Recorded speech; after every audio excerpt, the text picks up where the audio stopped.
Hello everyone, all India बार examination 20 लवकरच होणार आहे आणि या एक्झामिनेशनसाठी 100 मार्क्सचे 100 क्वेश्चन्स विचारले जातात.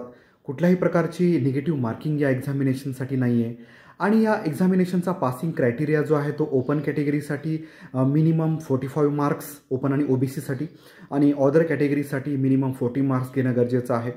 मी आज या व्हिडिओमधून तुम्हाला काही महत्त्वाच्या टिप्स सांगणार आहे. नक्कीच त्या तुम्हाला युजफुल होतील. नक्कीच त्यामुळे तुम्हाला AIB तुमची लवकर क्लिअर व्हायला तुम्हाला मदत होईल. पहिली टिप अशी आहे की तुम्हाला या एक्झामिनेशनसाठी ओपन बुक एक्झाम असल्यामुळं एक्झामच्या हॉलमध्ये तुम्हाला सोबत बेरॅक्स घेऊन जाता येणार आहेत.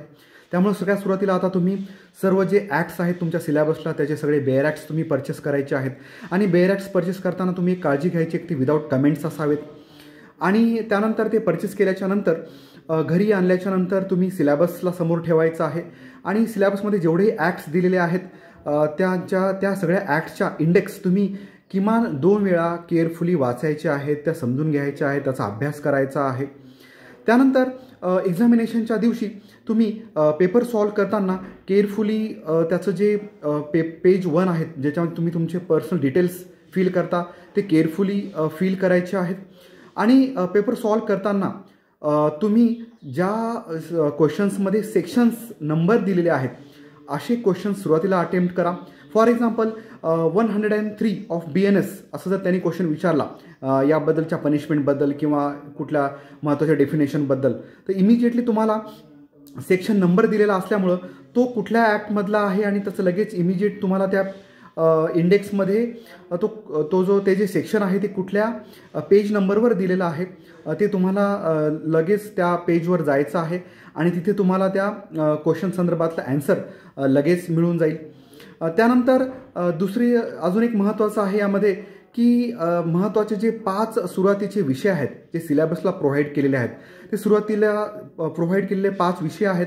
त्या 5 विषयांचा जरी तुम्ही किमान चांगल्या पद्धतीने अभ्यास केला तर तुमचे 46 मार्क्स कवर होऊ शकतात, ज्यामध्ये BNS म्हणजेच जुना इंडियन पिनल कोड, BNSS म्हणजेच जुना CRPC आणि भारतीय साक्ष अधिनियम म्हणजेच जुना इंडियन एव्हिडन्स ॲक्ट, तसेच CPC हे जे विषय आहेत आणि इंडियन कॉन्स्टिट्यूशन म्हणजेच कॉन्स्टिट्यूशन लॉ ऑफ इंडिया, या 5 विषयांचा या 5 ॲक्ट्सचा जर तुम्ही चांगल्या प्रकारे अभ्यास केला तर 100 पैकी 46 मार्क्स तुमचे चांगल्या पद्धतीने कवर होऊ शकतात. आणि मी असं म्हणणार नाही की फक्त या 5च ॲक्ट्सचा अभ्यास करा म्हणून. तुम्ही तर पूर्ण ॲक्ट्स केअरफुली चांगला अभ्यास करूनच एक्झामिनेशनला जायचं आहे. सोबत सगळ्या ॲक्ट्सचे तुम्ही बेरॅक्स देखील ठेवायचे आहेत आणि कुठल्याही एका प्रश्नाचं उत्तर तुम्हाला येत नसेल तर त्यामध्ये जास्त गोंधळून न जाता तुम्हाला जे क्वेश्चन्स येतात ते आधी तुम्ही अटेम्प्ट करायचे आहेत, लवकर अटेम्प्ट करायचे आहेत आणि चुकीचे जे आहेत ते ऑप्शन्स क्लिक करायचे नाही आहेत. निगेटिव्ह मार्किंग नसल्यामुळे तुम्ही तुमचे 40 ते 50 मार्क्स सिक्युअर झाले असं तुम्हाला जर वाटत असेल तर नंतर तुम्ही अंदाजाने देखील तुम्ही ते सोडवू शकता, सॉल्व करू शकता. परंतु एक तुम्हाला सांगायचं आहे की इथे तुमचा जेव्हा रिझल्ट पब्लिश केला जातो AIB तर्फे त्यावेळेला तुम्हाला पास किंवा फेल एवढं सांगितलं जातं. त्यामुळे तुम्हाला 70% आली काय, 80% आली काय, 90% आली काय, शेवटी तुम्हाला मोर दॅन 45% असेल तुम्ही जर ओपन कॅटेगरीमधले असाल तर तुम्हाला पास म्हणूनच डिक्लेअर केलं जातं. त्यामुळं 45 किमान मार्क्स मिळतील एवढाच तुम्ही चांगल्या प्रकारे अभ्यास करायचा आहे जे ओपन आणि OBC कॅटेगरीतले आहेत आणि अदर कॅटेगरीजनी 40 मार्क्स किमान कसे मिळतील अशा पद्धतीनेच अभ्यास करायचा आहे. परंतु मॅक्झिमम सोडवण्याचा प्रयत्न करा. मॅक्झिमम तुम्ही तुमचं जे क्वेश्चन्स आहेत ते अटेम्प्ट करा. ॲक्युरेसी तुम्ही चांगली ठेवा.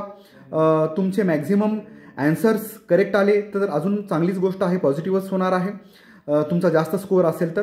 पण किमान तुम्हाला 45 मार्क्स घेणं गरजेचं आहे ओपन आणि OBC कॅटेगरीसाठी आणि अदर कॅटेगरीसाठी 40 मार्क्सला पासिंग असणार आहे. तुम्हाला माझा हा जर व्हिडिओ असेल तर लाईक करा, माझ्या ह्या इंस्टाग्राम चॅनलला फॉलो करा, तुमच्या मित्रांना देखील हा जो व्हिडिओ आहे तो शेअर करा. माझ्या ह्या अकाउंटला YouTube जे बघणारे आहेत त्यांनी सबस्क्राईब करा. Thank you so much.